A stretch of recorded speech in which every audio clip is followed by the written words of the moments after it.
Drone Rusia adalah maut. Kalimat ini benar-benar menggambarkan realita yang terjadi di lapangan.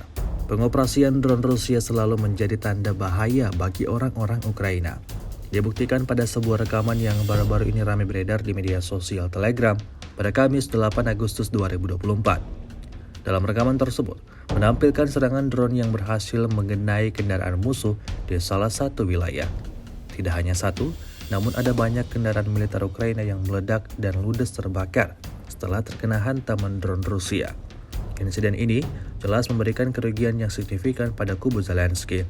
Video ini kemudian viral dan menuai beragam komentar dari warganet.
Download Tribun X sekarang, menghadirkan lokal menjadi Indonesia.